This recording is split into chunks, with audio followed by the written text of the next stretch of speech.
কল্যাণীতে অশান্তির ঘটনা, যে ঘটনা ঘটেছিল গতকাল ডাম্পিং গ্রাউন্ড তৈরিকে কেন্দ্র করে, সেই ঘটনায় 17 জন গ্রেপ্তার। আজ কল্যাণী মহকুমা আদালতে পেশ করা হবে ধৃতদের।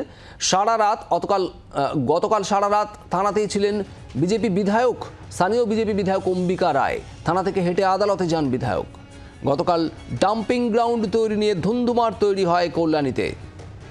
পুলিশকে লক্ষ্য করে লাগাতার ইট বৃষ্টি চলে এবং তারপর পুলিশও পাল্টা লাঠিচার্জ করে।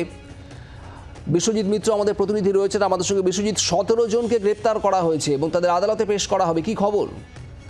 দেখো, ঘটনা হচ্ছে গতকালকে কল্যাণী পৌরসভার 8 নম্বর ওয়ার্ডের কাছারি পাড়া যে এলাকা আছে, সেই এলাকাতে ডাম্পিং গ্রাউন্ড তৈরি করাকে কেন্দ্র করে পুলিশ এবং স্থানীয় বাসিন্দাদের মধ্যে বচসা শুরু হয় এবং তারই জেরে পুলিশকে লক্ষ্য করে ইট বৃষ্টি জ্বলা হয় এবং পুলিশ যাকে নিজেকে বাঁচাতে তখন বাধ্য হয়ে তারা লাঠিচার্জ করে এবং সরকারি কাজে বাধা দেওয়ার অভিযোগে এখনো পর্যন্ত গতকালকে দুপুরবেলা মোট 15 জন এবং রাতে আরো 2 জনকে নিয়ে আসে গ্রেপ্তার করে কল্যাণী থানার পুলিশ।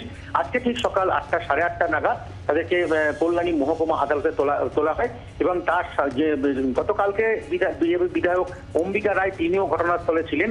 গন্ডগোল হাঁটাতে তাকেও কল্যাণী থানাতে নিয়ে আসা হয়, কিন্তু কল্যাণী থানাতে নিয়ে আসার পরে বিধায়কের নামে কোনো অভিযোগ করেনি। অভিযোগ করা হয়েছিল গ্রামবাসীদের বিরুদ্ধে। সেই বিধায়কের যে একটাই দাবি ছিল যে গ্রামবাসীদের যতক্ষণ না কল্যাণী থানা থেকে মুক্ত করবেন ততক্ষণ তিনি থানাতেই বসে থাকবেন। সেই মোতাবেক গতকালকে রাত্রি থেকে বিধায়ক অম্বিকা রায় তিনি থানাতেই ছিলেন।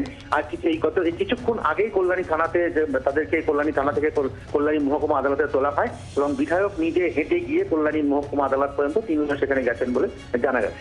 আদালতের কোনো সিদ্ধান্ত কি জানা যাচ্ছে? যাদেরকে গ্রেপ্তার করা হয়েছে তাদের পুলিশ হেফাজত দেওয়া হবে কি না? দেখো, এখনো পর্যন্ত যেহেতু আদালত সকাল 10টাতে খুলবে, যেহেতু এত বড় ঘটনা, কোনো রকম কোনো গন্ডগোল বা অপ্রীতিকর কোনো ঘটনা এড়াতেই সকাল সকাল তাদেরকে কোর্টে পাঠানো হয়েছে। আর কিছুক্ষণ পরে হয়তো দুপুরের দিকে জানা যাবে যে তাদের কতদিন। নজর রাখো বিশ্বজিৎ, ধন্যবাদ তোমায়। আপাতত ধুন্ধুমার পরিস্থিতি তৈরি হয় গতকাল এই কল্যাণী পুরসভার 8 নম্বর ওয়ার্ডের কাছারি পাড়া এলাকায়। এখানে ডাম্পিং গ্রাউন্ড তৈরি করা নিয়েই এই পরিস্থিতি। স্থানীয়দের চূড়ান্ত বিরোধিতা, সেখানে পুলিশ গেলে পুলিশকে লক্ষ্য করে ইট বৃষ্টি করে তারা, পুলিশ পাল্টা লাঠিচার্জ করে, ব্যাপক মাত্রায় র্যাপ নামে এলাকায়। আর এই গোটা ঘটনাতেই 17 জনকে গ্রেপ্তার করা হয়। বিজেপি বিধায়ক অম্বিকা রায় তিনি আদালতে রয়েছেন আজ সকালে, যখন ধৃতদের নিয়ে যাওয়া হয় আদালতে, এবং তার দাবি প্রত্যেককেই মুক্তি দিতে হবে। অম্বিকা রায় বিজেপি বিধায়ক, তার বক্তব্য শোনাবো। পলিউশন ফ্রি, দূষণমুক্ত পরিবেশে বেঁচে থাকার অধিকার তাদেরও আছে এবং আমাদের দাবি ছিল, গ্রামবাসীর দাবি ছিল, যেখানে একটু খালি জায়গা, যেখানে জনবসতি নেই, সেই জায়গায় গার্বেজ শূন্য করা। কেন্দ্রীয় সরকারের ফান্ড এসেছে, সেই কেন্দ্রীয় সরকারের ফান্ড যদি রিটার্ন চলে যায়, আর সেই ফান্ড রিটার্ন চলে গেলে তো ওই কাটমানি চলে যাবে।